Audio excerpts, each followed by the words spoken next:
So, would you say, there's a lot of discussion about whether or not hooping is dead. So, what would you say as a part of this discussion? Some think it's dead, some think it's not going to ever die. But. Yeah, well, I think like many things, it has its best seasons, and sometimes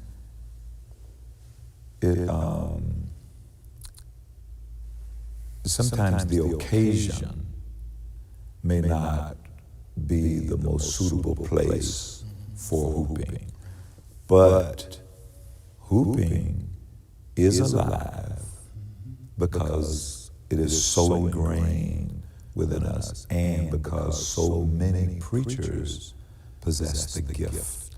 And I think it's a lot of preachers who yet possess the gift, who've not yet unearthed it and developed it and put in the time to develop it. I think that lots of preachers who do not hoop would love to. I think I'm one of those. Would love to. And but here is a preacher who is known as a hooper who will say to you that one of the drawbacks, if there's, if you could call it a drawback, is that I'm invited places to preach. I'm known as a hooper. If I go to those places to preach and do not hoop, then it will be said that E.L. Branch just talked to us today, or E.L. Branch lectured, whereas if, because the Holy Spirit may not in every sermon lead us to close in the same way. I consider myself fortunate that I'm invited to so many different events and occasions, and although I'm known as a hooper, I do not have to hoop all the time. I am not one of those anymore but if I'm in revival, I think that's an expectation for me. If they invite me, I think that they want the E.L. Branch that they invited it. As a hooper. But I do everything from service speaker at banquets. I teach, and I lecture, and I preach occasions in shall we say, in other faith traditions, and I like to be appropriate, and I like to feel that that's okay for me to be appropriate for those occasions. I recently, we've been a few years back, preached at a church.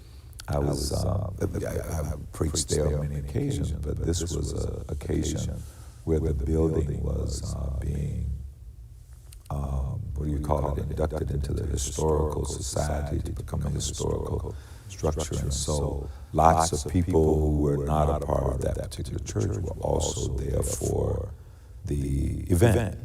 So people of a broad variety of faith traditions were there, and so when it was time for me to come in to bring the sermon, I preached, at that church like I always do. I tried to be E.L. Branch, the one that they invited to come, and so when it was over, white gentleman walked up to me, and he was really excited. He started shaking my hand. He was like he was pumping for water. He was just going.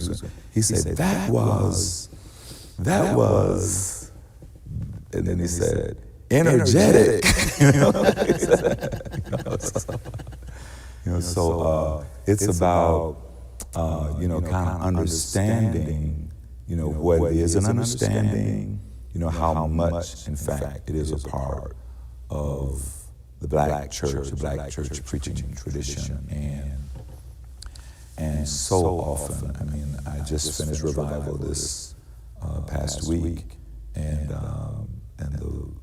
people who come up to me and say things like, you took me back home, or, you know, now that's what I call preaching, you know. I mean, these are the things that people will say, because for so many of them, especially those who are 50, 60, 70 years old, it's what they are familiar with and what they knew growing up and all the rest. And so I don't think it's going anywhere. I don't think it's going anywhere anytime soon.